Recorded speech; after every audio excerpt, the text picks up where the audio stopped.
J'étais encore étudiante et c'était le premier chantier. Le site était connu, c'était une fouille de routine pour l'équipe que j'accompagnais, mais pour moi, c'était la consécration. Je t'ai dégagé de la terre qui te tenait encore prisonnière et je t'ai prise dans ma main en pensant à la main qui t'avait choisi, taillé, il y a 2 500 000 ans. Je te tenais là, comme il t'avait tenu lui, mes doigts sur l'empreinte de ses doigts, et j'ai pensé à lui, à l'être qui t'avait façonné. Le premier homme. Le premier? Vraiment? Oh, c'est une image. Excusez-moi, il m'arrive souvent de parler seul.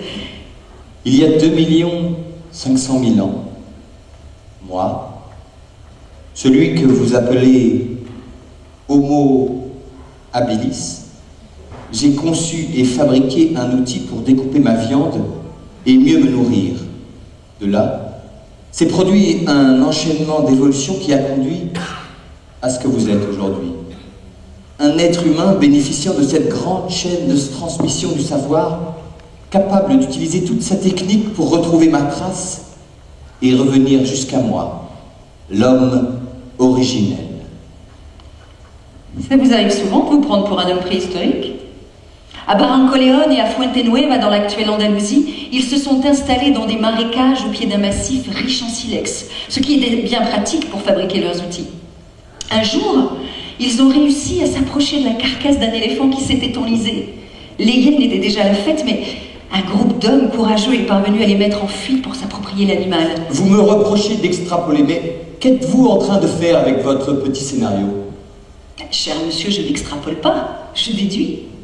Si je peux vous raconter cet événement qui s'est produit il y a un peu plus d'1 million d'années, c'est grâce à l'enquête minutieuse de toute une équipe de détectives hors pair. Des détectives? Que voulez-vous dire? Les préhistoriens sont des détectives du passé, monsieur. Comme pour une enquête policière, nous examinons les lieux, nous relevons des indices, nous pratiquons des fouilles, nous faisons des rapprochements qui nous permettent d'établir des preuves. Nous avons nos experts, nos fins limiers. On parlait tout à l'heure du palynologue, mais on pourrait également évoquer le paléoclimatologue, le géographe, l'expert en paléopathologie, l'archéopétrographe. Toutes ces personnes qui interviennent à des moments clés de la campagne de fouille vont permettre de reconstituer le scénario. Comme vous le disiez tout à l'heure, où se situe l'action? Dans quel environnement? Faisait-il chaud? Faisait-il froid? Quel est l'âge des protagonistes? Leur sexe? Sont-ils morts de mort naturelle?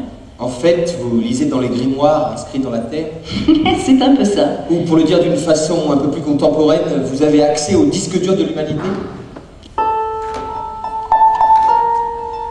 Tu, el nostre avantpassat Lunia, che nel nostre ricordi si perds. Tu, el nostre avantpassat Lunia. Toi, l'ancien, toi si loin, au-delà de nos mémoires. Toi, l'ancien, toi si loin, bien avant la grande histoire. J'ai voulu te rencontrer, te connaître et te nommer. Alors j'ai marché sur tes pas pour arriver jusqu'à toi. E volgut trovarmi amb tu, conoscerti, innombrarti, e per arribar fins a tu, le stelle speciales e risegui.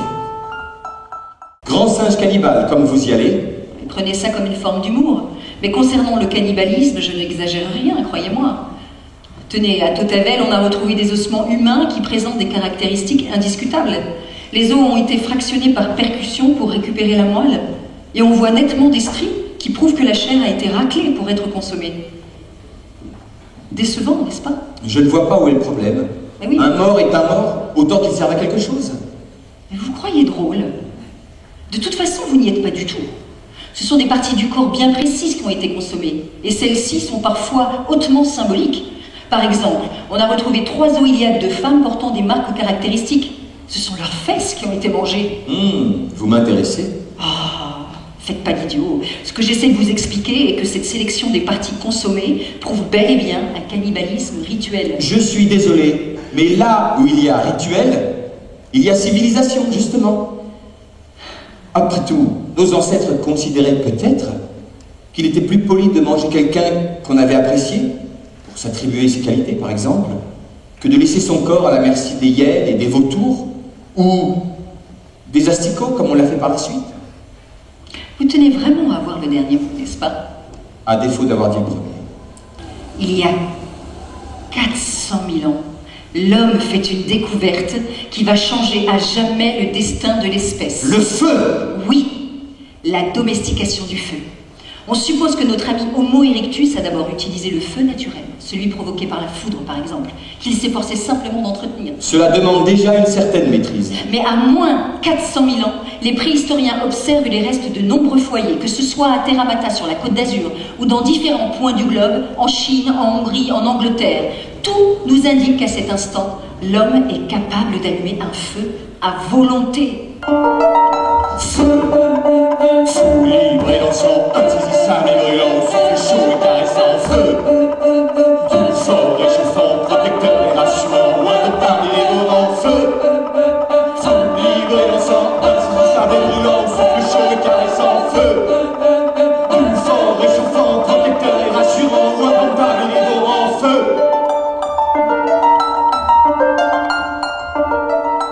On se retrouvait le soir après la chasse et on racontait nos exploits aux femmes, aux jeunes du clan. C'est ainsi que sont nées les légendes de chasse. Oui, vous savez ce que c'est.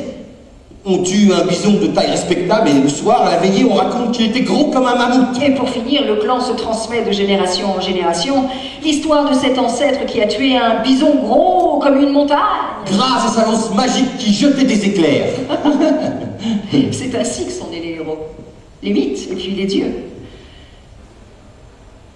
Moi, Néandertal, je te prends pour épouse Homo sapiens et promets de te chérir, de t'apporter ma force, ma longévité, mon adaptabilité à l'environnement. Moi, Homo sapiens, je te prends pour époux Néandertal, promets de te chérir et de transmettre à ta descendance mon ingéniosité et ma nature conquérante. Ils se marièrent et eurent beaucoup d'enfants. Je te croyais si loin et nous sommes si proches. La terre d'où je viens frissonne à ton approche. À te retrouver, je passerai ma vie. Continue de chercher. Sauve-moi de l'oubli. J'entends